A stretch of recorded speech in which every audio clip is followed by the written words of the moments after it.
Hello and welcome to SilentEcho. There are places in America that look gentle from a distance. Places families visit for long weekends and summer holidays. Places printed on postcards and stitched into memory as safe pieces of the country. Great Smoky Mountains National Park is one of those places. Millions of people know it as a land of blue ridges and old forests and streams, cold enough to numb your hands in seconds. They know it as a place of campgrounds and overlooks and black bears seen from the road. They know it as a place where parents point toward the mountains and tell children they will remember this trip for the rest of their lives. For one family from Knoxville, that was true in the worst possible way. On the afternoon of June 14th, 1969, a small boy named Dennis Martin disappeared in the Great Smoky Mountains. He was 6 years old and only days away from turning 7. He vanished in the Spencefield area near the Appalachian Trail while playing with other children during a family outing. His father looked for him within minutes. His grandfather searched. Other adults nearby searched. Rangers were alerted. Bloodhounds came. Helicopters came. Special Forces troops came. Search teams came from all over the region. By the time the operation reached its height, as many as 1,400 people from 35 different organizations had joined the effort, and more than 56 square miles had been covered with 12.5 square miles receiving intensive coverage. Nothing was found. No clothing. No body. No clear trail. No final answer. The boy was simply gone. The official record is almost more disturbing than rumor because the official record does not need embellishment. It already contains everything that makes this case so difficult to forget. A child in a bright red shirt disappears in daylight. Adults begin searching almost immediately. The park throws manpower and aircraft into the mountains. A heavy rainstorm crashes down on the first night. Streams rise and turn violent. Searchers flood the area before there is any real system to control them, because at that moment everyone believes the same thing. A boy can still be found if enough people move fast enough. Yet in this case, speed did not save him, and scale did not save him, and numbers did not save him. The park later acknowledged there was no detailed search and rescue plan in place when Dennis vanished. That detail matters because it sits like a fault line beneath everything that followed.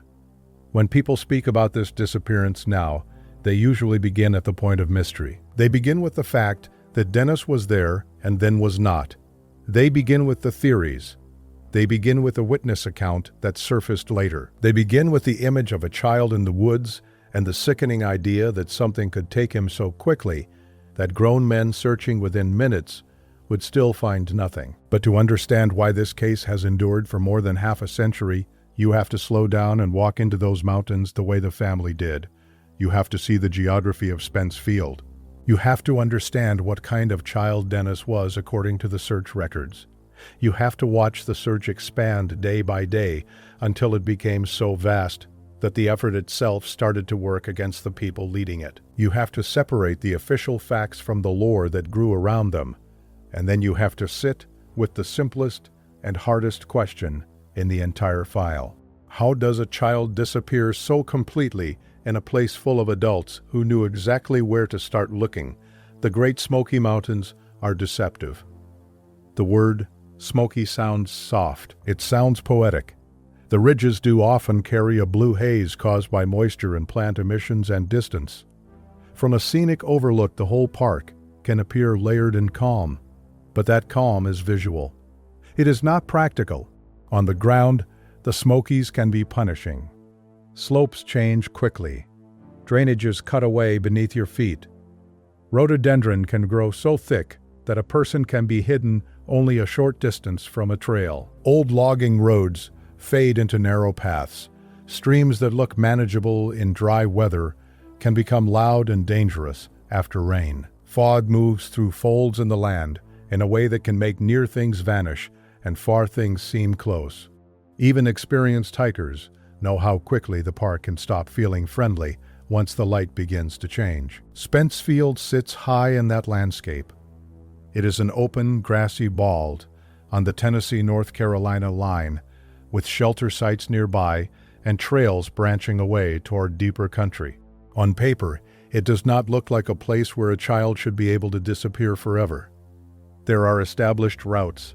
There are recognizable landmarks. There were adults nearby. According to the search case study, the field area included 2 shelters.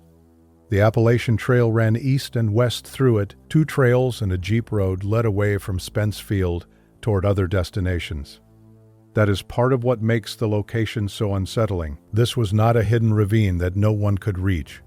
It was a backcountry area, yes, but not a point off the map where people simply stop existing. Dennis Martin came into that landscape with family. The National Park Service cold case listing identifies him as Dennis Lloyd Martin and states that he disappeared from Great Smoky Mountains National Park on June 14, 1969. It describes him as a 7-year-old white boy, 4 feet 1 inch tall, and 55 pounds, with dark brown eyes and dark brown wavy hair. He was last seen wearing a red t-shirt, green trousers, and low-cut Oxford-style shoes. The same listing says he was last seen playing with other children while on a family outing with his parents at the Spence Field area of the Appalachian Trail. The case study used later for search training states that Dennis was quiet and would not normally call out, but would respond to his name even if called by strangers. It also notes that he was in a special education group at school and that his mental age was about half a year behind his chronological age. Those small details may seem minor at first glance, but they matter. They shape how searchers expected him to behave. They shape how adults around him understood risk. They shape the haunting silence at the center of the case. Because if Dennis did not tend to shout on his own, then the absence of a cry means less than people might assume. It also means a child in trouble could remain unheard longer than anyone wanted to imagine.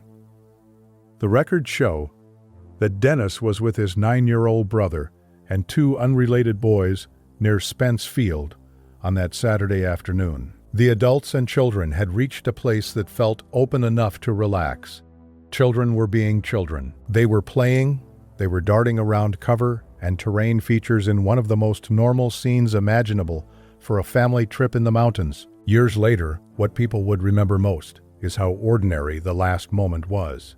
No loud argument, no sign of panic, no sudden storm at that instant, no obvious hazard that every adult failed to notice. Just a brief game, and then the realization that one child was not where he should be. The case study says Dennis was last seen at about 4:30 in the afternoon, and that his father later stated he began calling and looking for him 3 to 5 minutes after he last saw him. 3 to 5 minutes. In missing person cases, people often lose time. They assume a child has wandered to a nearby rock or bush or tree. They wait. They double back casually. Here the father began quickly. Some of the trails were checked out by the father and grandfather almost at once, and still nothing. This is the first hard point in the case. Not the theories, not the folklore. The first hard point is the timeline. Dennis was not missing overnight before anyone reacted. He was not discovered absent only after dark. He was not a lone hiker who failed to arrive at a distant checkpoint. Adults noticed fast. Family members started searching fast. The grandfather hiked out to report Dennis missing and reached the Cades Cove Ranger Station at about 8:30 that night. The first search actions followed immediately. Family members and one other hiking group in the Spence Field area continued to search. 3 rangers from Cades Cove checked the area and the trails from Cades Cove to Spence Field and questioned any hikers they found. The results were negative. No clues found. Then came the storm. A heavy rainstorm of about 2.5 inches hit Spence Field at dark, and all streams became high and turbulent. The 3 rangers and family members continued to search the immediate area the rest of the night. Chief Ranger was notified at 8:40 p.m. The park had no detailed search and rescue plan in existence. Those statements sit in the training case study almost like a confession. The search began. The weather turned. The landscape changed. The opportunity for an easy trace may have vanished in the same night as the child himself. If you look only at the final outcome, it is easy to miss how enormous the initial response became. On the morning after Dennis vanished, the search shifted from family emergency to regional operation. The case study records that day, 2 brought moderate weather and the use of 9 jeeps and 3 trucks to transport searchers from Boat Mountain Road to Spence Field, 7 miles away. Searches of the main trails continued, and initial searches of the drainages began as more personnel arrived. All hikers and campers spotted in the area were questioned. A large helicopter was acquired to haul equipment for a base camp at Spence Field. By the end of the second day, the total number of search personnel was approximately 240. That is already a massive response for a child who had been missing less than 24 hours. It tells you how quickly the situation was understood to be serious. It also tells you that the people in charge believed Dennis might still be alive if they could reach the right hollow, the right drainage, the right tangle of brush, before time and weather finished what the first few minutes had begun. Day 3 pushed the effort into something even larger. The trail and drainage searches continued. Many areas were searched again, especially the immediate drainages in the Spence Field area. An intensive grid search of Spence Field was conducted. A heliport was established at Katie's Cove. Several military helicopters arrived. The news media came in force. 40 Special Forces troops self-contained with communications were requested. Hundreds of offers to help search were received from individuals and groups. 2 bloodhounds arrived and were used during the day. This is one of the details that people remember because bloodhounds carry a kind of mythic confidence in the public imagination. If a dog cannot find a person, then the case feels wrong on a different level. But search dogs are not magic, and mountain weather is merciless. Rain degrades scent. Crowds trample sign.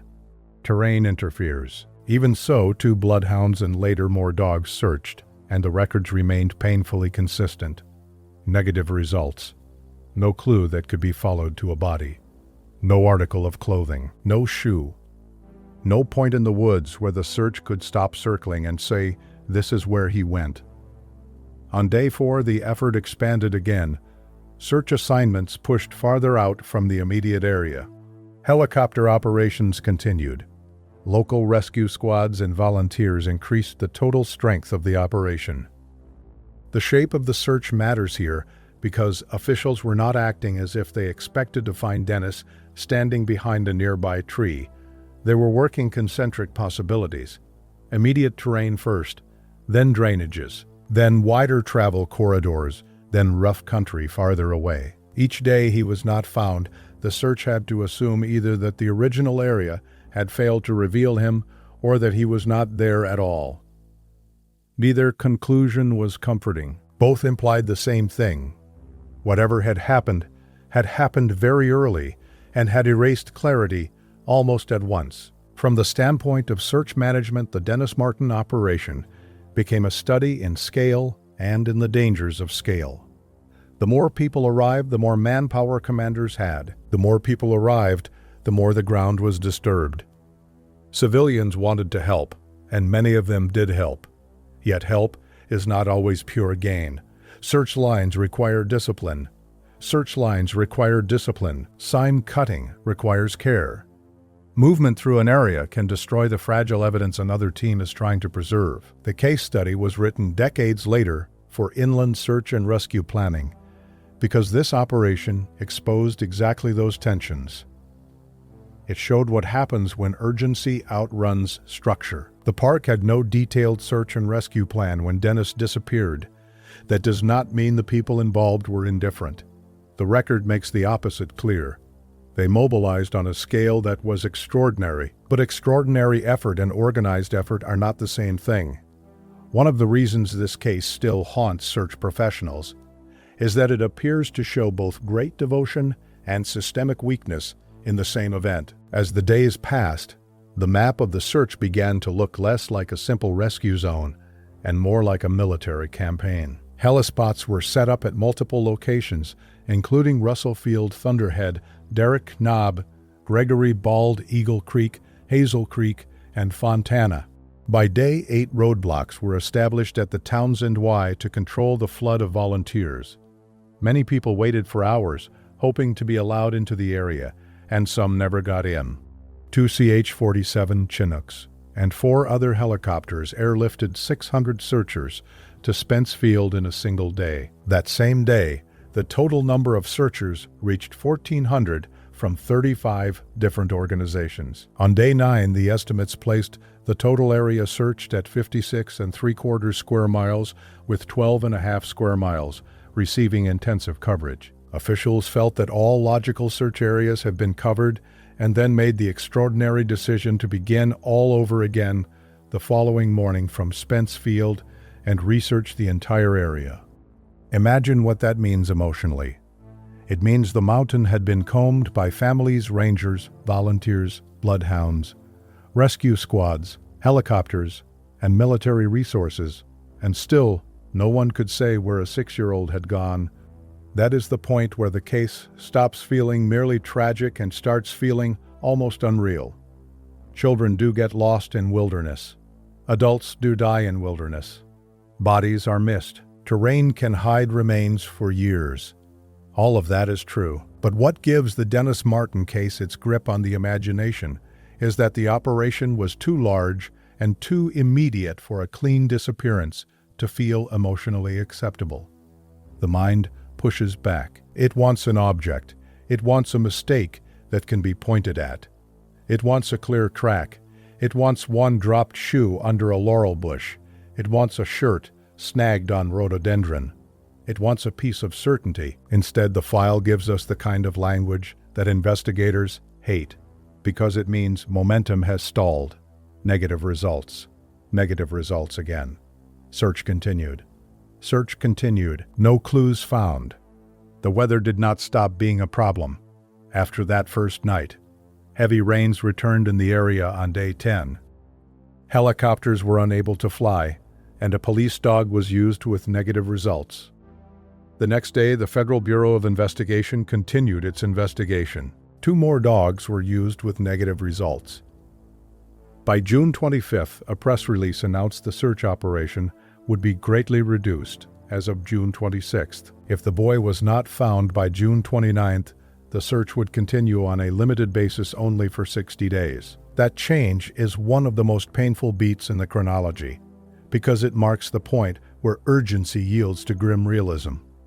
Every search has that threshold. At first, the logic is rescue. Then, it becomes recovery. Then eventually, it becomes documentation of absence.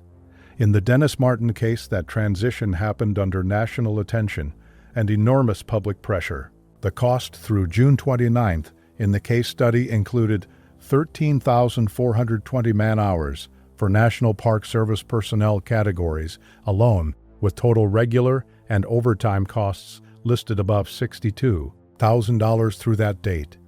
The same study gives a total estimated expenditure of $287,704 in 1969. Adjusted for today, that figure would be far higher. The point is not the money.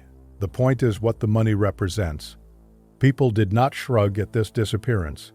They threw everything they had into the mountains, and the mountains gave them nothing back. The National Park Service eventually issued a release dated September 10, 1969, stating that the search for 7-year-old Dennis Martin, which had begun on June 14th, would be officially closed that week.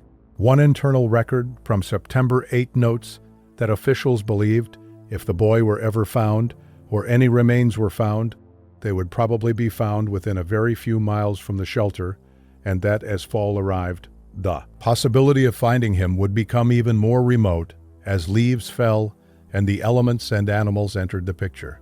That is cold language, but it reveals something important. Even after all the speculation, even after the sweep of search teams and aircraft and dogs and public scrutiny, park officials still leaned toward a basic wilderness explanation.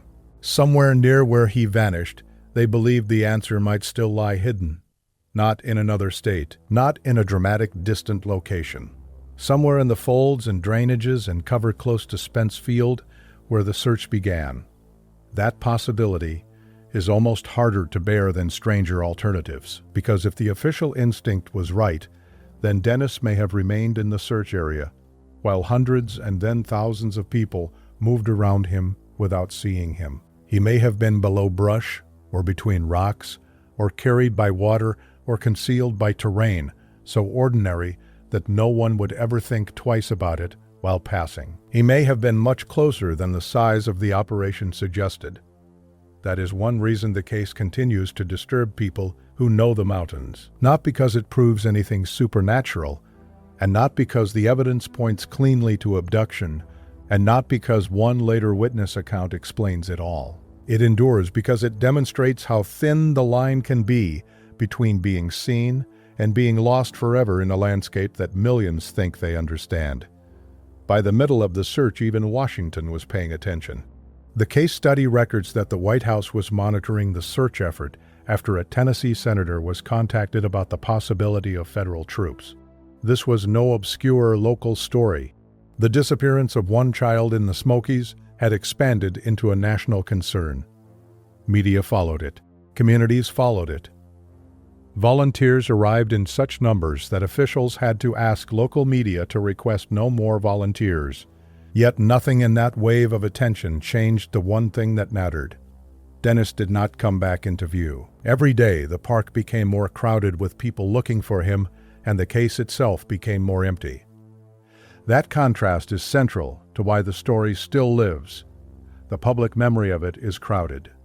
Helicopters, soldiers, bloodhounds, maps, questions, theories, but the physical evidence at the heart of it remains almost blank. To understand why the blankness of the evidence matters so much, you have to return to the exact geometry of the disappearance. The case study says Spence Field consisted of 2 shelters with the Appalachian Trail running east and west through the area, and 2 trails and 1 jeep road leading away toward other destinations. That means Dennis vanished at a kind of mountain crossroads. Not a city intersection, of course, but a backcountry node, where movement is still channeled. Searchers knew the obvious lines a child might follow. A person can imagine him drifting onto a trail because trails offer the path of least resistance, and children often move the way adults move, even when frightened. A person can imagine him heading toward a shelter or down a road. That is why the early negative results hit so hard. The father and grandfather checked quickly. Rangers checked the area and trails the same night. Searchers questioned hikers. If Dennis took an obvious route, then somehow he either moved farther and faster than expected, or left that route almost immediately, or was never walking it for long at all. The official notes about Dennis himself make the timeline more emotionally difficult. He was described as a quiet boy who would not normally call out, but would respond to his name being called even by strangers. That description gives the search a terrible shape. Adults could be only yards away in brush and still not hear him unless they called, and he responded, and unless the terrain carried that response back to them. The Smokies are not silent in the way deserts are silent. They are full of moving sound, water, leaves, insects, distant voices that seem near and near voices that seem far. In daylight, a child can believe he is close to camp or family while moving into a wrong fold of terrain. An adult can believe a child must still be close because the child has been gone only minutes. Then a storm comes, then dark. Then the world rearranges itself faster than grief can accept. Many narratives about this case reduce the opening to a single line. The children were playing hide and seek. Dennis ducked behind cover. He never came back. That summary is not wrong, but it is too small for what it implies. Hide and seek is not just a game in this case. It is the emotional engine of the story because it creates a split second in which concealment is expected. The adults do not react as if a child is in danger because the entire point of the game is to be momentarily hidden. Those first moments are therefore not filled with alarm but with ordinary assumptions. He is nearby. He is crouching. He will pop out laughing. Even a delay of a few minutes matters because those minutes are the last unbroken link between sight and uncertainty.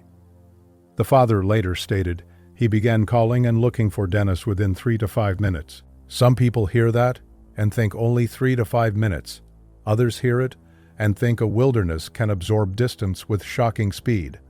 Both reactions are understandable. Both live inside the case. Now imagine the field from the perspective of each adult there. The father searching the nearest cover first, because that is where a child playing a prank would be.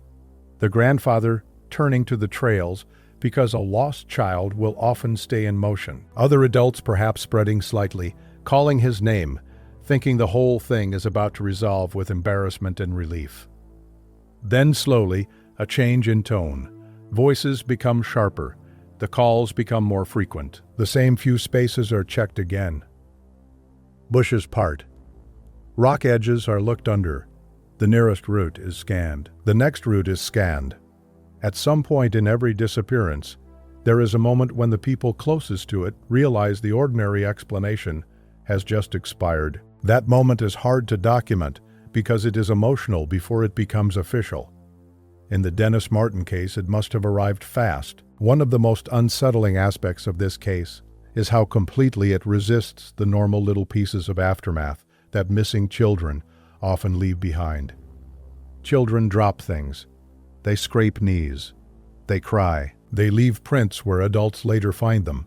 Searchers, in the Dennis Martin case, found no confirmed trace that gave the operation a stable direction. Over time, stories circulated about tracks and possible signs, but the official core of the case remained starkly empty. The case study emphasizes the absence more than any dramatic clue. All results were negative. No clues found. Negative results from dogs.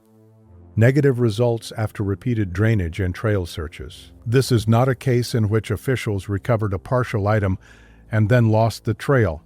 It is a case in which the trail, as the public understands that idea, never truly formed at all. That absence has another effect. It allows every theory to breathe more easily than it should. In a case with a body, or a garment, or blood, or confirmed tracks, each theory has to answer to evidence. Here each theory can claim the emptiness for itself. The wilderness theory says exactly. A child can vanish in rugged cover, and weather can erase the rest. The animal attack theory says exactly. Predators and scavengers and mountain terrain can remove signs fast. The abduction theory says exactly. No trail and no body are what you would expect if Dennis was taken by a person. The more exotic theories say the same thing with different language. That is why Dennis Martin became not just a cold case, but a cultural magnet. People bring their deepest fears to the blank center. The official file does not support all of those fears equally, but it cannot fully silence them either.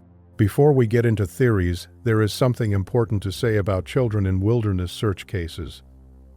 Adults often underestimate how unpredictable lost child behavior can be. A child may move uphill when logic says downhill. A child may hide from searchers because he thinks he is in trouble. A child may stay silent. A child may circle. A child may move until exhaustion rather than stop and wait. In 1969, that knowledge was less systematized than it is now. Modern search and rescue has decades of behavioral profiling to draw on. The Dennis Martin search unfolded before much of that work had matured into standard planning. That does not mean searchers did not understand children at all. It means the search took place in a transitional era when local knowledge, experience, and urgency had to carry a burden that later doctrine would distribute more methodically. This case still appears in search training material precisely because it sits at the intersection of raw effort and hard-learned lessons. The first night remains crucial. A heavy rainstorm of about 2.5 inches hit Spence Field after dark. All streams became high and turbulent. That sentence from the case study is one of the load-bearing facts in the entire story. Weather did not just make the search unpleasant. Weather may have written the evidence. If Dennis had moved toward water, then rising streams introduced a severe hazard. If he had fallen or slipped near water, then transport becomes a possibility. If he had left tracks in soft ground, then rain could damage or erase them. If scent existed in recoverable form, then water and movement would interfere with the dogs arriving later. The storm does not solve the case, but it may explain why the case became so resistant to solving almost immediately. The mountains did not wait for daylight to complicate the search. They intervened the same night. And then there is the emotional cruelty of color. Dennis was wearing red. In almost any retelling, that detail lands hard because red is the color people imagine finding. Red against green. Red against brown forest floor. Red in a search line. Red caught on a branch. Red should have helped. Red should have made the boy more visible. Yet the file gives no recovered red shirt and no confirmed red object at the center of the official search narrative. The bright image of the child and the absolute darkness of the result collide in the mind.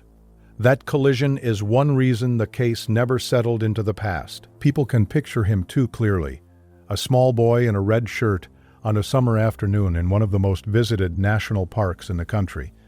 It feels as if he should still be visible to history. He is not. Another reason the case endures is that Dennis was not alone in the park, in the broad sense. There were family members nearby. There was at least one other hiking group in the Spence Field area, searching with the family even before the first rangers completed their initial checks. Hikers and campers in the area were questioned. This was not a vanished child on an abandoned mountainside where days passed before anyone knew to look. The human presence around the event should have generated information. Instead, the first hours yielded almost nothing useful. No one came forward with a decisive sighting of Dennis heading down a certain trail. No one could say they heard him crying from a specific drainage. No one could say they saw a stranger lead him away at the scene.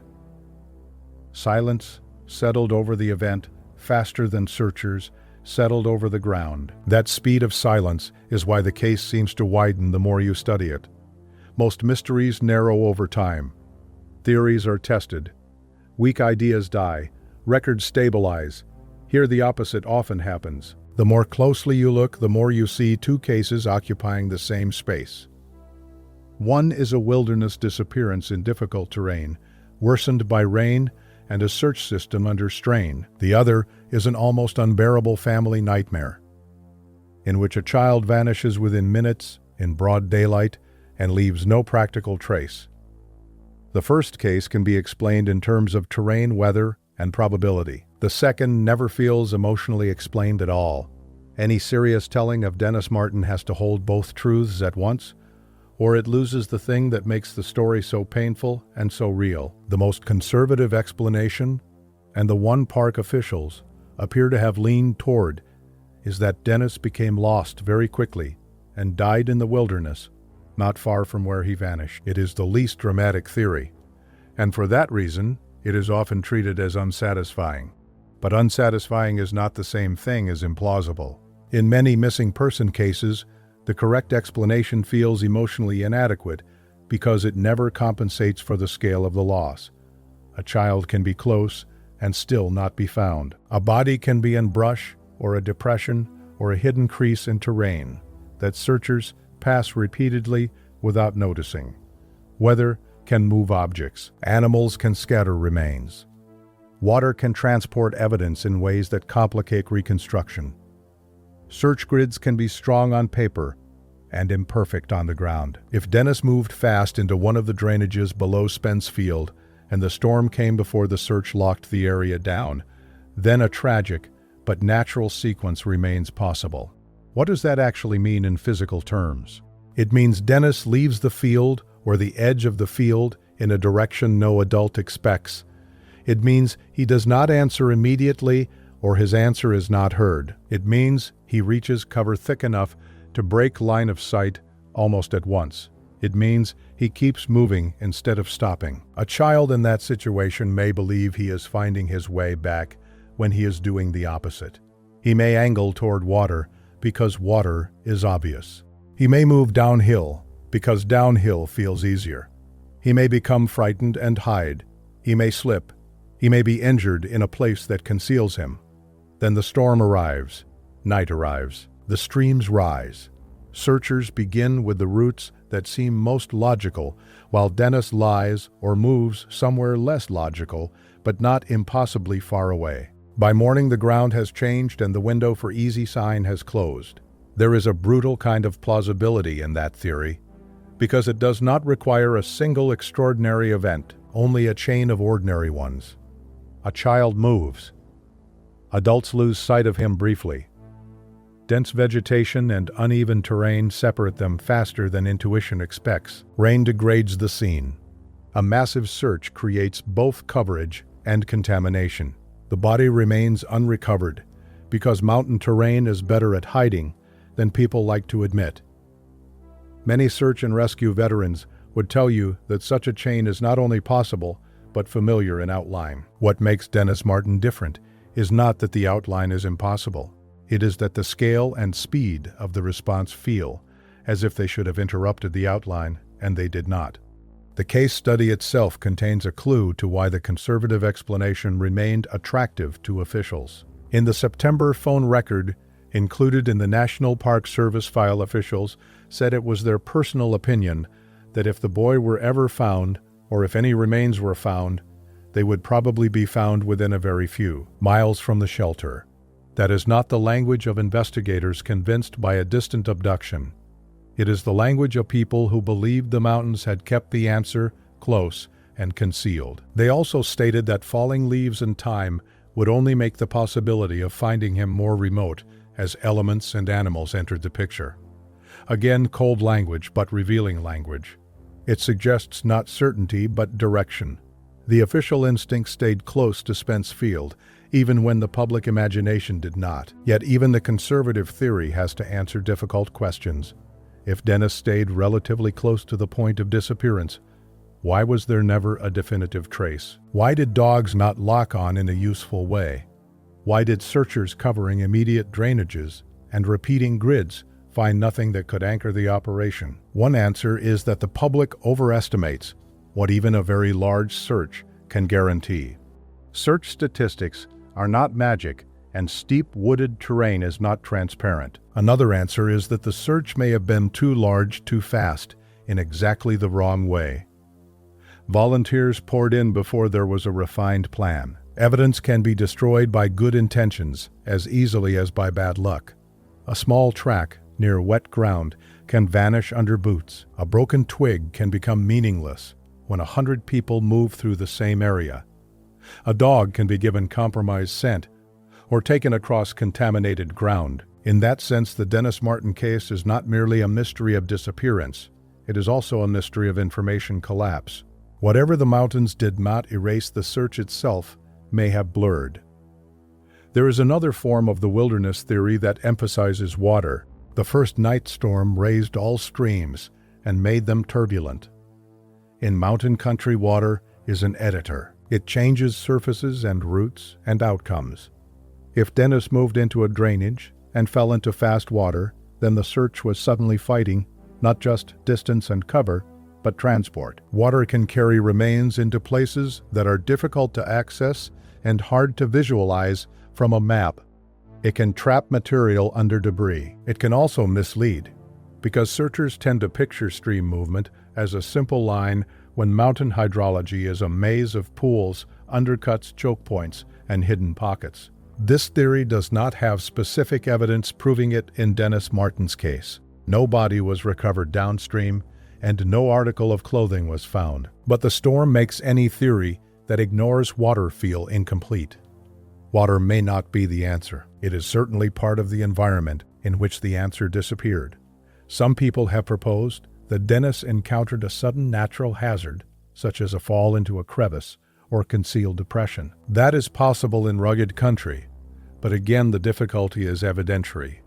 The search became broad and repetitive enough that a major obvious accident site in an exposed area feels less likely.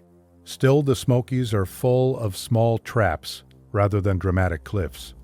A child can drop out of sight in a place an adult would never register from 10 feet away. Leaf litter can soften edges. Root systems and rocks can create pockets. Drainages can steepen suddenly. The wilderness does not always hide by being grand. Sometimes it hides by being cluttered.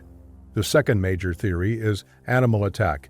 Bears live in the Smokies, So do wild hogs and snakes, and the host of scavengers that move through any eastern forest. The idea that a child could be attacked and carried off has always held a grim attraction in cases where little evidence is found.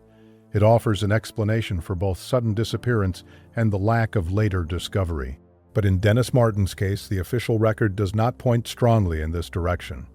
Searchers found no blood, no torn clothing, no drag sign that could be clearly tied to an animal event. That does not rule it out completely, because the first night rain was severe and an animal attack in dense terrain can leave less visible evidence than people imagine. Yet animal predation is often invoked in missing child cases because it is vivid, not because it is well supported. Here it remains one possibility among several rather than a dominant conclusion. The storm and the scale of the search make almost every theory more difficult to test, and the animal theory suffers from the same problem as the others. There is no anchor object that locks it in place. If anything, the animal theory may tell us more about the emotional structure of the case than about the facts themselves. People reach for animal attack because it preserves the wilderness explanation while also giving it sudden violence. A child does not just get lost. Something acts on him. Something external ends the possibility of rescue quickly. In the absence of evidence, that kind of story can feel psychologically easier than imagining Dennis alone and unseen near searchers who were trying desperately to find him. But easier does not mean more likely. The official materials available today do not provide the kind of concrete animal sign investigators would want before elevating that theory. Then, there is abduction. Of all the theories, this is the one that most directly answers the emotional puzzle of speed. If Dennis was taken by a person, then the lack of an extended trail makes more intuitive sense. It also fits the reaction of his family later in the search. The case study records that on June 26, the Martins phoned the chief ranger, stating that they now felt Dennis may have been abducted and referenced a particular individual who had been camping at Spence Field when the process boy disappeared. Later in the same study, under suspicions, the family is noted as having concerns about several persons during the latter stages of the search. The document also states that the FBI had no evidence to start any large investigation on any of this, and notes that the family may have been avoiding acceptance of the possibility that the boy would never be accounted for. That last line is uncomfortable to read because it sounds almost clinical in its interpretation of grief. But it also reveals the tension between official caution and family intuition. Families in unresolved cases often sense meaning in details officials cannot act on. Officials often need evidence families cannot provide. The gap between those positions becomes one more wound in the story. Abduction by a stranger in backcountry terrain is not impossible. People hear national park and imagine only wilderness, but parks are not empty. Campers move through them. Drifters move through them. Locals know side routes. Hunters and fishermen and illegal operators and ordinary families all share the same broad landscape. The problem, in Dennis Martin's case, is not conceptual possibility. It is proof. There was no confirmed sighting at Spence Field of a stranger taking Dennis. No vehicle at the immediate disappearance site. No established chain carrying him out. The official case materials that are easy to verify publicly do not present an abduction sequence. They present suspicion. Suspicion is not evidence. But in a case this empty suspicion becomes hard to extinguish. That is where the later reported witness account enters the story and changes its emotional weather. According to later reporting, a man from Carthage, Tennessee, contacted the park in mid-July to describe hearing a loud scream in the woods on the day Dennis disappeared, and seeing a rough-looking man moving quickly through the area afterward. But even in public retellings of this account, the connection was uncertain, and investigators did not establish that it was linked to Dennis. The reported timing and distance have always been debated. Some retellings greatly embellish what the witness said, others reduce it to nothing. What matters for a careful telling is this. A later witness account contributed to the family's sense that abduction was possible, but it never matured into a verified explanation accepted by investigators. In an honest script, that account can be mentioned because it shaped the history of the case. It cannot be presented as a solved clue, because it was not. That distinction is important because the Dennis Martin case has been repeatedly bent by sensational retellings. Some versions suggest a feral man or a wild mountain recluse, or something even less human. Others inflate distance and timing in ways that make the witness account feel central, rather than peripheral. Once that happens, the case stops being a study in uncertainty and becomes a canvas for whatever fear the storyteller wants to paint. But uncertainty is the true shape of this story. If you remove the uncertainty, you remove the thing that has made investigators, families, search professionals, and ordinary readers return to it decade after decade. The facts are powerful enough without forcing them into certainty they do not possess. It is worth pausing on the FBI because federal involvement is often invoked in this case as if it automatically implies some hidden dimension. The Federal Bureau of Investigation does publicly maintain a Dennis Martin file in its vault, and the Coast Guard Inland Search Training Case Study notes that the FBI continued its investigation during the search. That much is clear. What is less clear to the public is how often federal involvement in a missing child case simply reflects seriousness and jurisdictional concerns rather than proof of foul play. National parks are federal land. A missing child under these circumstances naturally draws federal attention. The presence of the FBI tells us the case was important. It does not by itself tell us what happened. The temptation to read more into that fact than it can support is one of the recurring problems in how Dennis Martin is discussed. Public pressure intensified that temptation from the start. By the later stages of the search, politicians were being contacted. The White House was monitoring the effort. Local media had to ask people to stop volunteering because too many were coming. Search roads were controlled. Chinooks and other helicopters moved searchers into the high country. When a case grows that visible, everyone involved begins to live inside a second event. The original disappearance continues to matter most, but around it forms a public drama of expectation. Every day without an answer becomes its own headline. Every rumor grows. Every unexplained sound and every stranger on a trail starts to feel potentially central. Searches do not happen in a vacuum. They happen inside communities hungry for resolution, and that hunger can both help and distort. Dennis Martin disappeared at the exact point where private horror and public spectacle meet. The family sat at the center of that storm. Imagine the pressure on Dennis's parents and grandparents as strangers arrived by the hundreds, and then the thousands to look for a boy whose name suddenly belonged to the region. Imagine being told that roads are being blocked to control volunteers while your child still has not been found. Imagine hearing aircraft over the mountains while knowing that you last saw him only moments before he vanished. Imagine the slow evolution from certainty that he is nearby, to fear that he is injured, to fear that he is dead, to fear that he has been taken somewhere no map can help you reach. It is very easy decades later to treat family suspicions as data points in a theory chart. At the time, those suspicions were grief attempting to organize chaos. That is why the June 26th note in the case study matters. The Martins phoned the chief ranger and stated that they now felt Dennis may have been abducted, and referenced a particular individual who had been camping in Spence Field when the boy disappeared. It is a small entry in the chronology, but a large emotional turning point. Up to then, the search had been wrestling mostly with terrain weather coverage and manpower. By that point, the family was turning toward human agency, not because the evidence proved it, but because the alternative was a wilderness so cruel and indifferent that it could erase their son without leaving even enough behind to mourn. In unresolved cases, people often seek a form for pain. Foul play gives pain a villain. Wilderness loss gives pain only a landscape. The first can be hated. The second can barely be argued with. The official response to those suspicions was cautious to the point of coldness. The case study says the FBI had no evidence to start any large investigation on any of the persons the family worried about, and suggests the family may have been resisting acceptance that the boy would never be accounted for. That may have been a practical assessment. It may also have felt unbearable to hear. Bureaucratic language is not built to comfort the people living inside a mystery.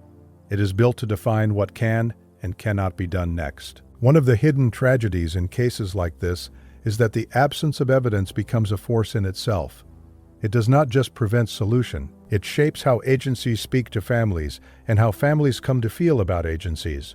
The more blank the case becomes, the more interpretation enters the vacuum, and trust becomes harder to maintain. This is also where the mythology around Dennis Martin took root. The case had all the ingredients that allow folklore to grow: a child, a national park, a vanishing in minutes, a huge search that failed. A later, strange witness account. Federal involvement, the passage of time. Once those pieces are loose in the culture, people begin adding to them. The rough-looking man becomes hairier than described. The screen becomes more monstrous than reported. The mountains become less like a park and more like a haunted zone. Strange theories attach themselves because the plain truth is too painful and too unresolved. Yet the more ornate the story becomes, the easier it is to forget the real child at its center. Dennis was not a symbol of a paranormal legend. He was a boy on a family trip whose file still sits in official systems because no one ever found him.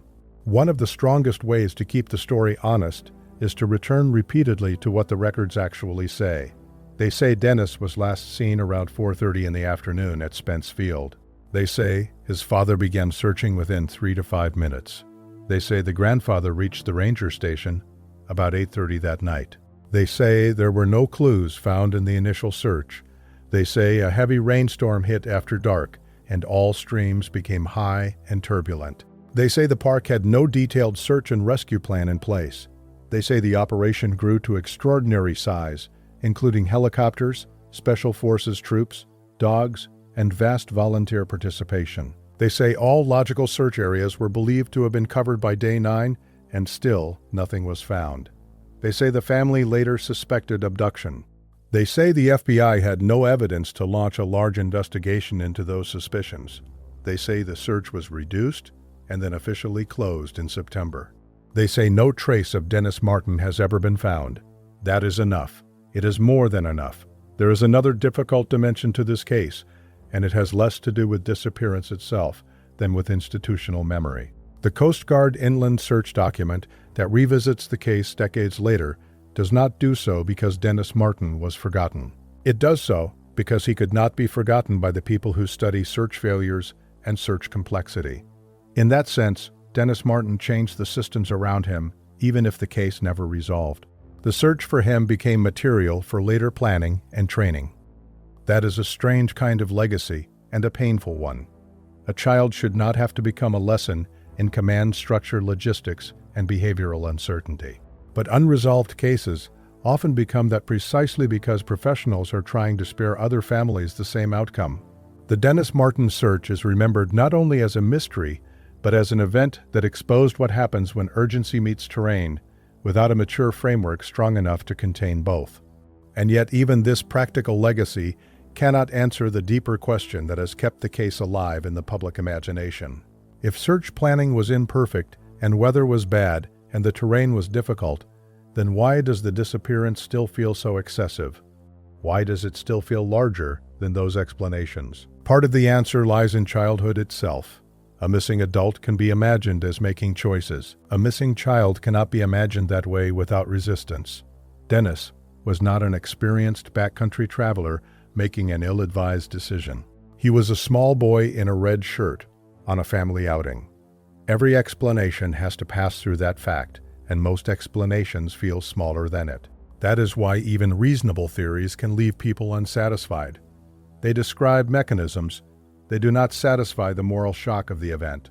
The case also continues to unsettle because of place. Great Smoky Mountains National Park is not remote, in the mythic Western sense.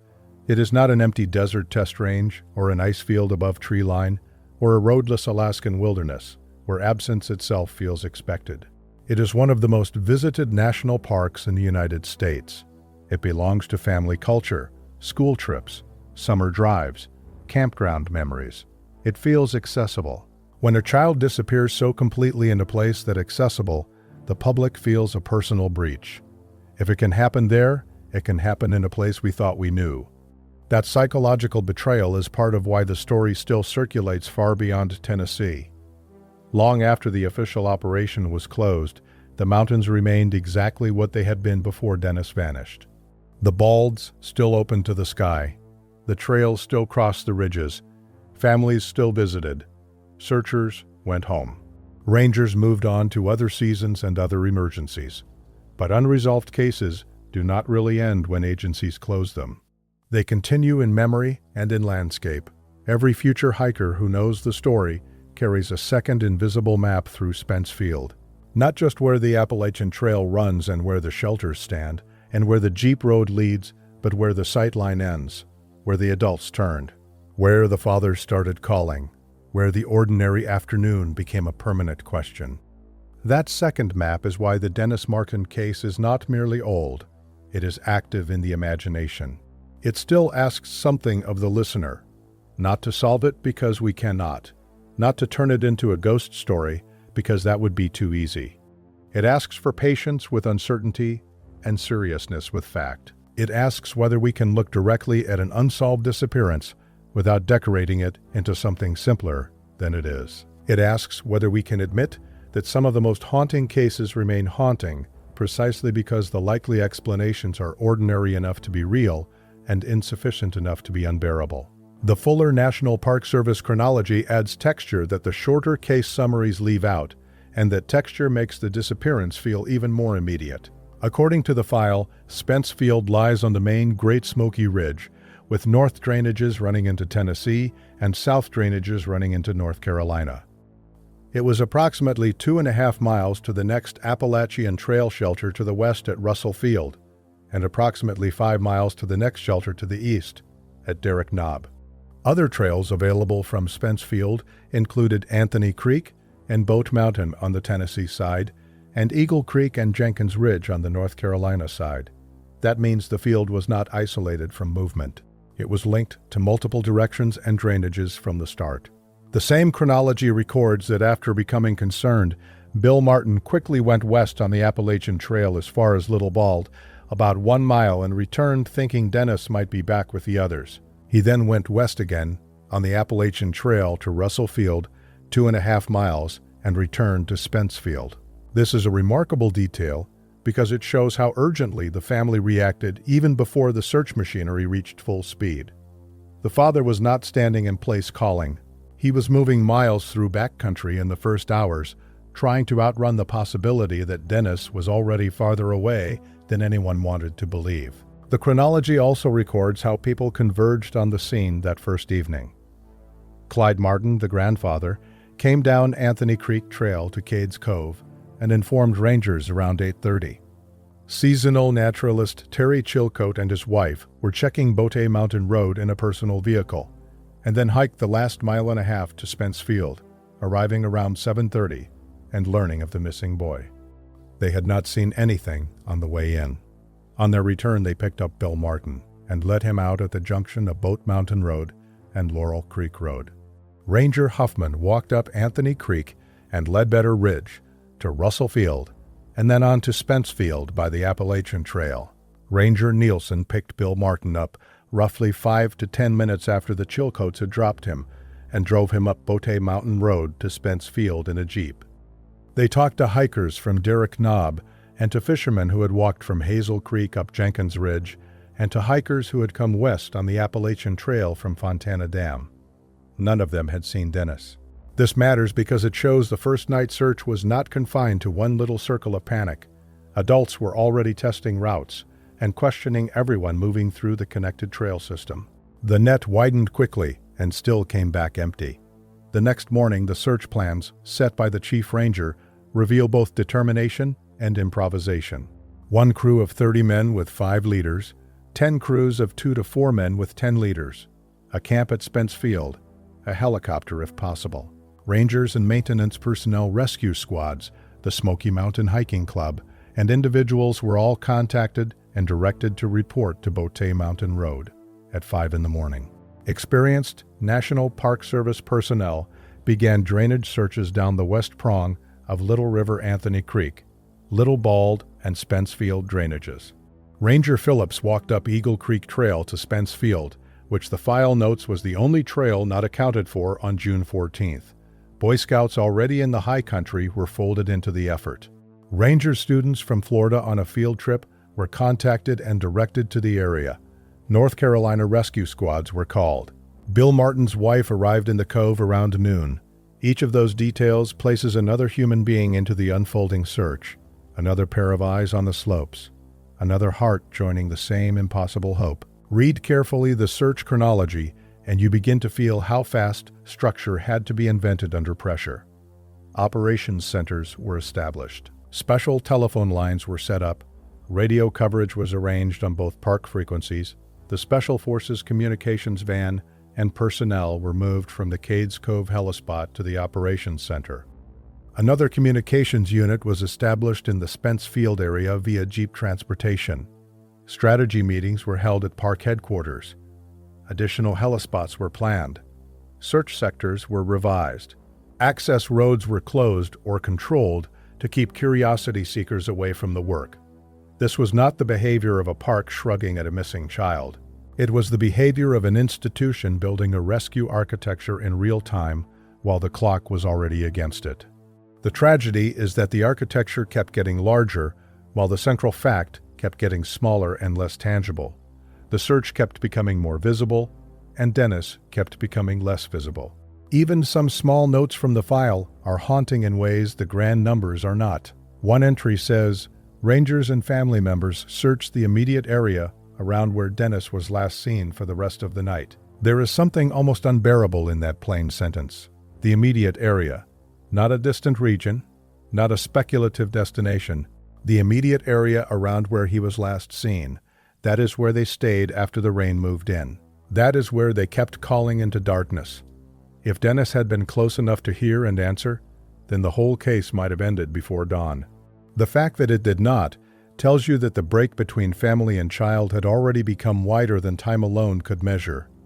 Another operational detail captures the grim turn of the search. By day 7, the instructions prepared for finders of the boy included determining whether he was dead or alive, notifying the chief ranger with detailed location information, climbing a tree, and setting a flag or building a smudge fire for helicopter signal, and standing by while special forces rappelled a man in to secure the boy in a litter, if alive, or guard the area if dead. Read that slowly, and the entire emotional slope of the case becomes visible.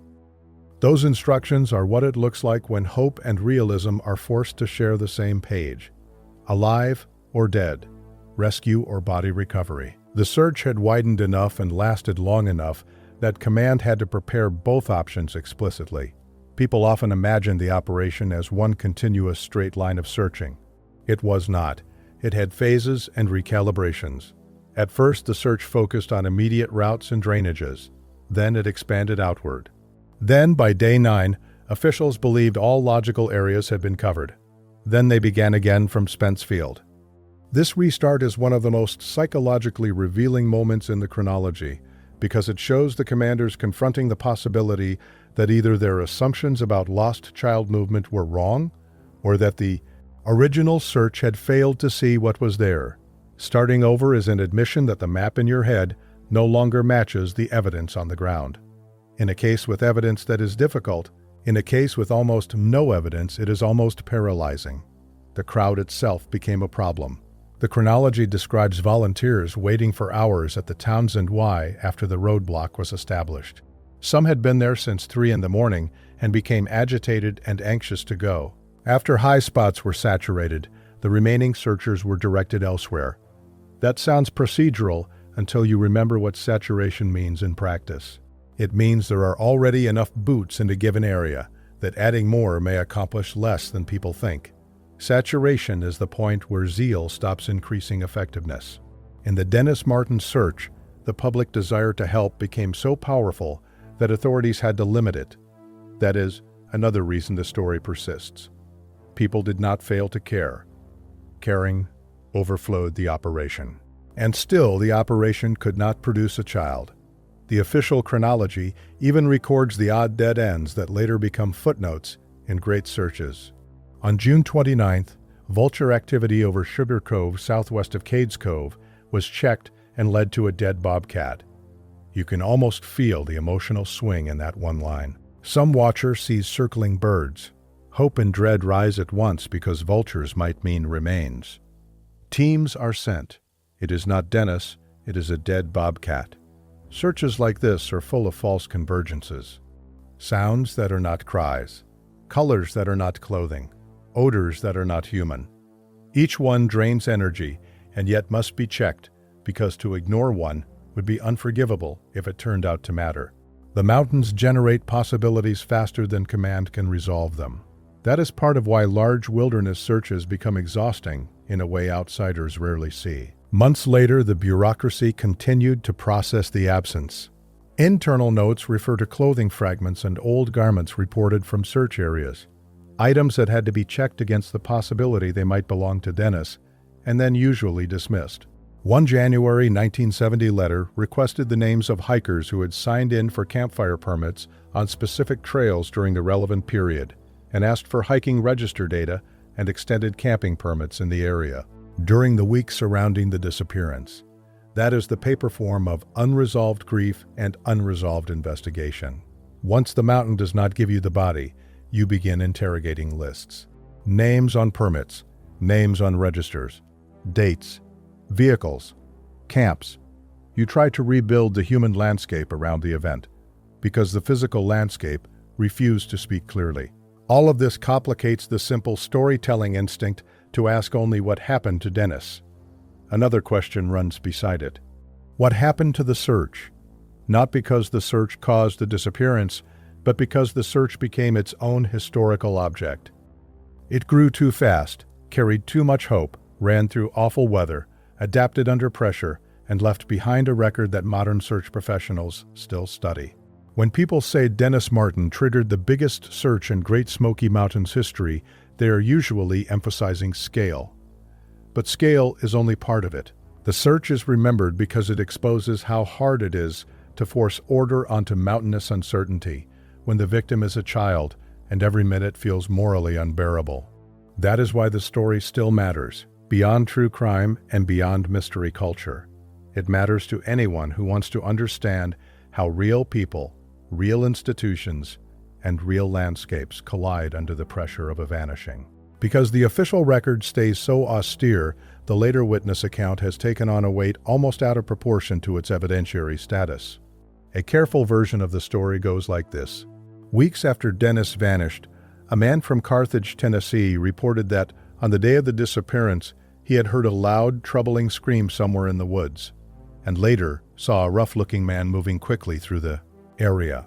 Over the years, that account entered retellings of the case and was expanded in increasingly dramatic ways.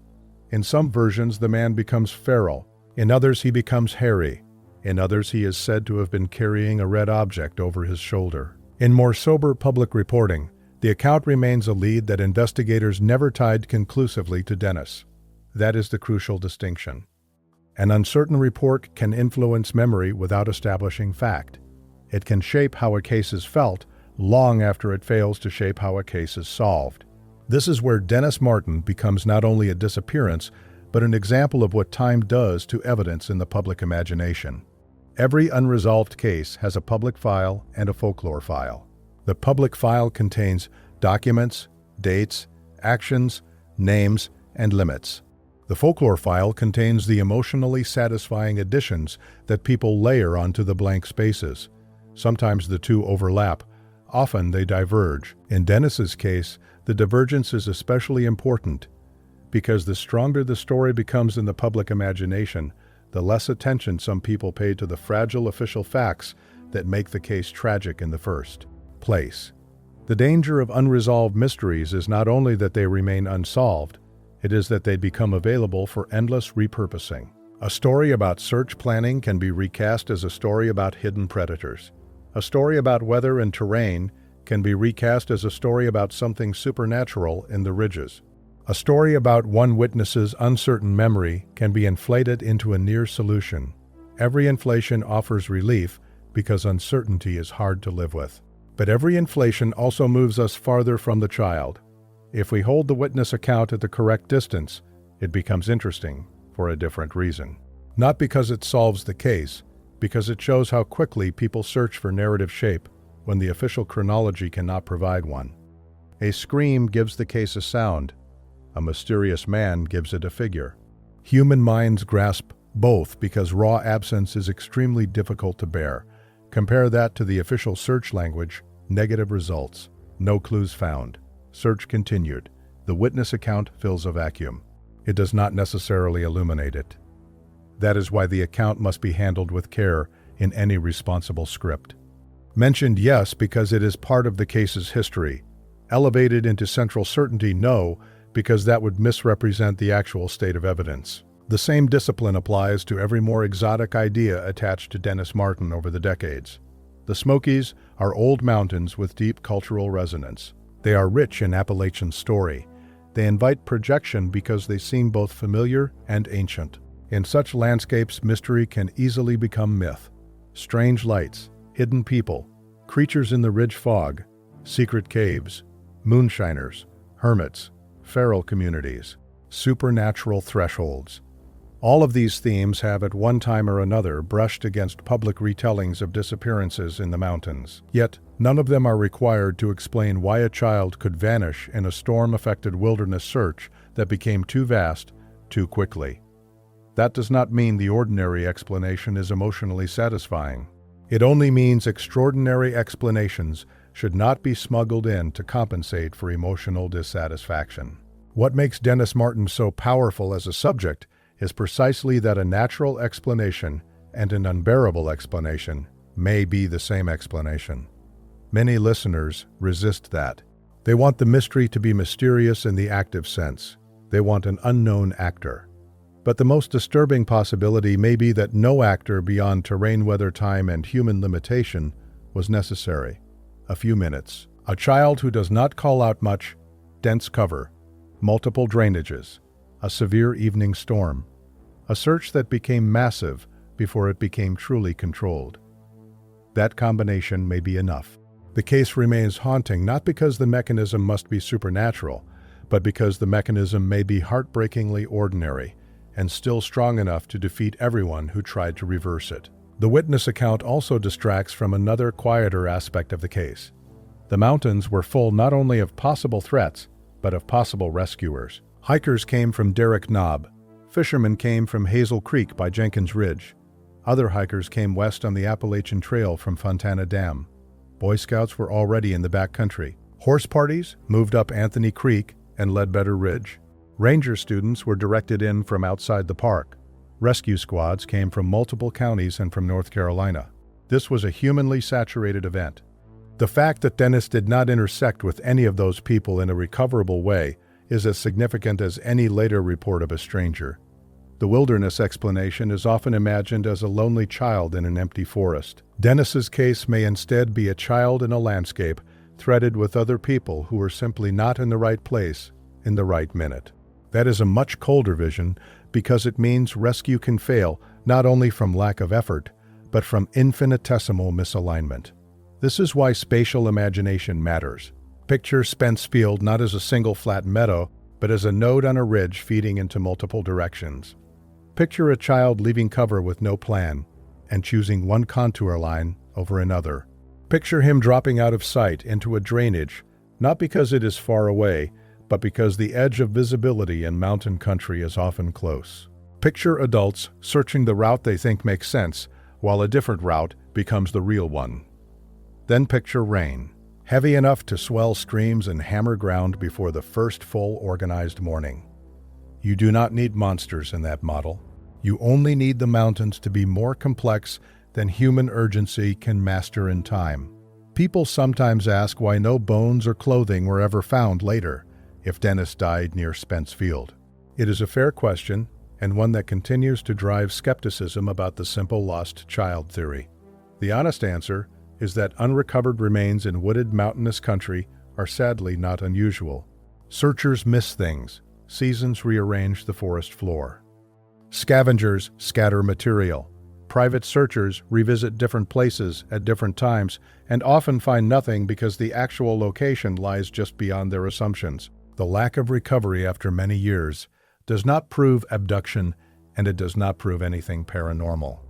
It proves only that once the original window closed, the mountains became better at holding their secret than humans were at taking it back. Still, the absence is emotionally hard to accept because children feel small enough that they should be findable, and important enough that no landscape should be able to erase them. Dennis Martin forces a confrontation with the opposite truth. The landscape does not respond to importance. The mountains did not open because a child was lost in them. They remained forest and slope and weather and creek and darkness. Human love and human panic mattered immensely to the people involved. They did not matter to the terrain. That indifference is part of what people often translate into something more intentional. We prefer danger with a face. But one of the darkest lessons of wilderness disappearance is that faceless danger can be more efficient than any villain. At the same time, we should resist reducing the case to a sermon about nature. National parks are not enemy zones, and millions of people move through them safely. The Smokies are beautiful and ordinary and beloved. That is exactly why Dennis's case wounds the imagination as it does. He vanished, not in a place outside family experience, but inside it. The park setting intensifies the case because it blurs the line between recreation and exposure. Families enter the Smokies for memory and return. Dennis entered for memory and did not return. Every future family picture taken in those mountains sits unknowingly in the shadow of that contrast. There is a further reason why the case remains culturally active.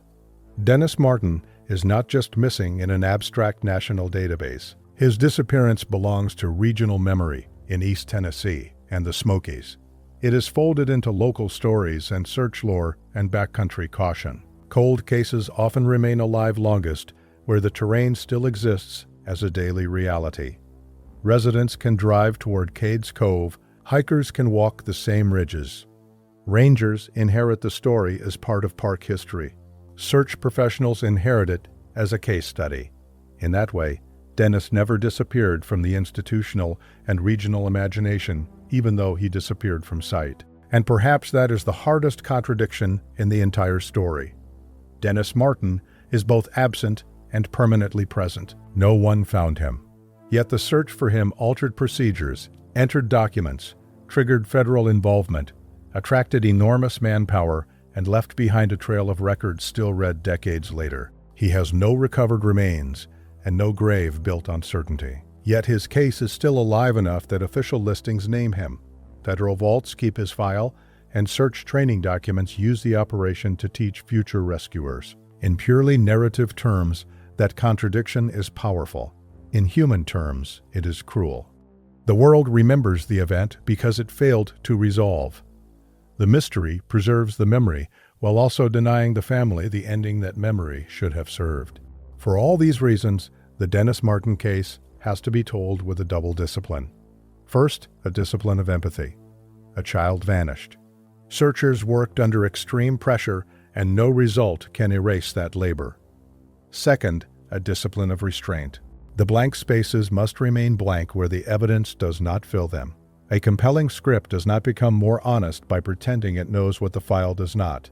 If anything, honesty here is what makes the story compelling. There is no trick ending, no recovered confession, no secretly solved lead hidden in the archive. There is only the sharp line between what the mountains gave investigators and what they withheld.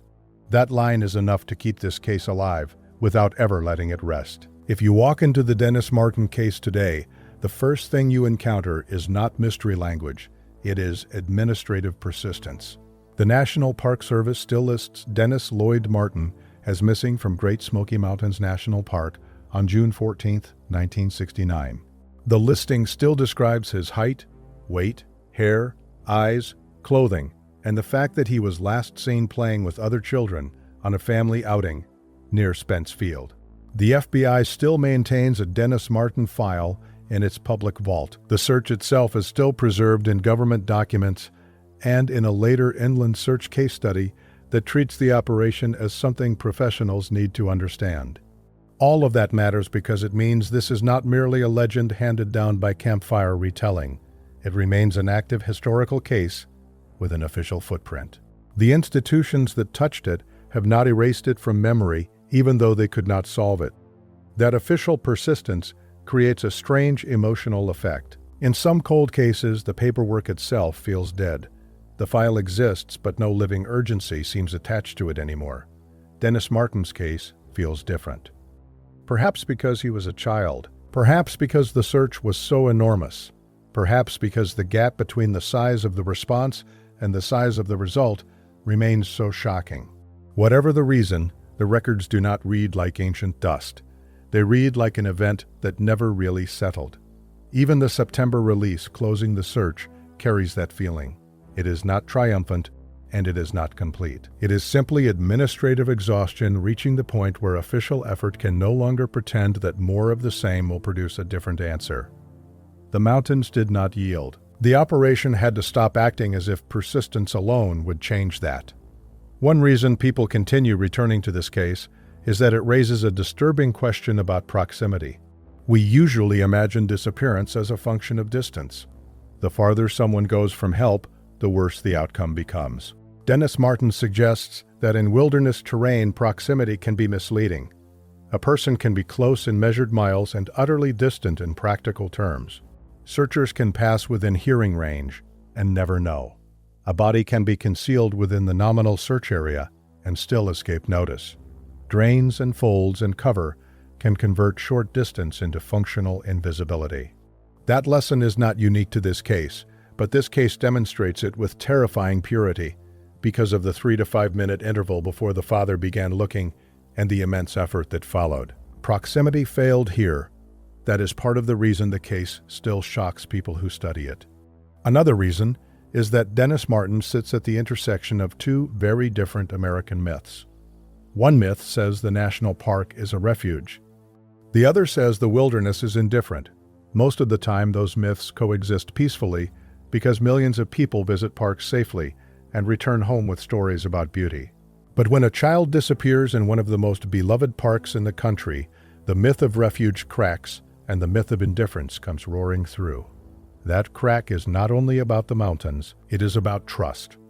Families trust landscapes differently when those landscapes are designated and managed and familiar. The Dennis Martin case reminds us that designation does not neutralize terrain. A national park is still a wild place, even when it is mapped and beloved and heavily visited. There is also the matter of scale and time. More than half a century has passed since Dennis vanished. Forests change over such stretches. Trails are maintained and rerouted. Search practices evolve. Rangers retire. Witnesses age and die. Families live entire lives under the shadow of a last afternoon. And still, the central question remains. The longer a case like this remains unresolved, the more its emotional energy shifts. In the first days, the dominant feeling is urgency. In the first months, it is hope fighting dread. In the first years, it becomes a wound. After decades, it becomes something stranger. It turns into a permanent, unfinished sentence inside a region's history. That is where Dennis Martin now lives. Not merely in the missing category, but in the grammar of unfinished things. What would resolution even look like now? Perhaps remains identified through some future discovery. Perhaps a personal item found in a place that finally clarifies a route. Perhaps nothing physical at all, and only a stronger consensus among investigators about the most likely scenario. Even that would not heal the original break. There are cases where solution brings relief. There are also cases where solution simply sharpens grief, because it confirms what the hopeful mind could avoid while uncertainty lasted. In Dennis's case, any late resolution would still come after a lifetime of absence. It would answer the where, maybe even the how. It could never return the years the case consumed. Yet even without resolution, the case continues to offer something valuable if we are willing to accept it on honest terms.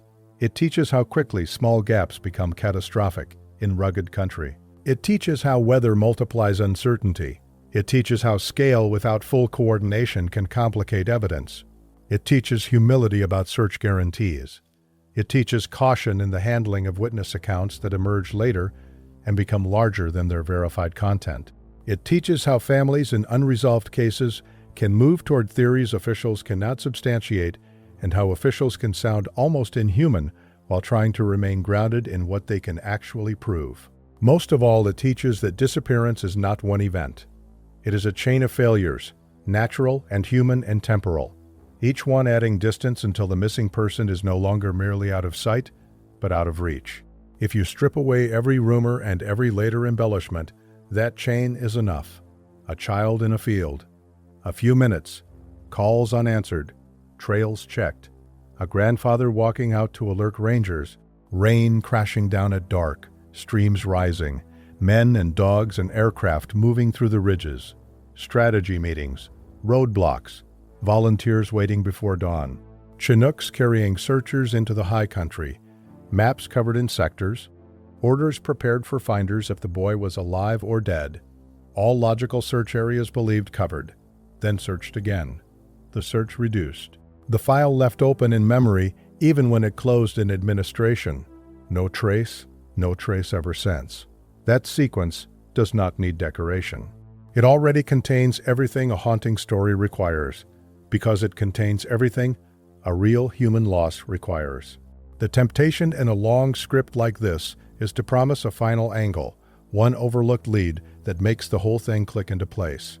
But that would betray the case. Dennis Martin does not click into place. He remains where true unresolved disappearances always remain, at the point where narrative hunger collides with evidentiary restraint. We can say what the records show. We can say what they do not show. We can say which explanations have some grounding and which ones drift too far from what can be supported. We can say that the search for Dennis became one of the largest and most expensive in the history of Great Smoky Mountains National Park and still failed to recover him. We can say that park officials ultimately believed the answer might still lie within a few miles of the shelter. We can say that no one proved abduction and no one disproved every version of it to the satisfaction of the public. We can say that Dennis remains officially missing. Beyond that, we enter the same fog everyone else enters. Maybe that is why the case endures so powerfully. It does not give us the comfort of an identified perpetrator. It does not give us the intellectual satisfaction of a puzzle solved by one clever detail. It gives us something far less manageable. It gives us a permanent encounter with the limits of response. The family responded. Rangers responded. Rescue squads responded. The FBI responded. Politicians took notice. The public responded in overwhelming numbers. The mountains answered with silence. That silence is the true antagonist of the story. Not a creature, not a phantom, not an invented monster in the trees. Silence, reinforced by rain and terrain and time. There is a final image that stays with many people who study the case. Not an official photograph, and not a dramatic witness scene. Just the image implied by the chronology. A father in the Smokies moving west on the Appalachian Trail as far as Little Bald, and then farther to Russell Field and back again, because he still believes his son must be close enough to find before dark can settle completely. That image contains the whole tragedy. Love moving as fast as it can through a landscape that is already widening between two people. No amount of later theory ever becomes more powerful than that. Dennis Martin was almost 7 years old when he disappeared. He was wearing a red t-shirt, green trousers, and low-cut Oxford-style shoes. He was last seen at Spence Field on June 14, 1969, while playing with other children during a family outing. The search for him expanded into an operation of extraordinary scale. It did not find him. The case remains open in the only sense that matters to history. The question has never been closed. Somewhere in the geography of the Smokies, or in the margins of chance that no search can reverse, the answer still exists. We just do not have it. If this story stayed with you, please like this video and subscribe to SilentEcho. It helps more people find these long-form investigations, and it helps keep attention on the missing, the unanswered, and the cases that history still refuses to let go.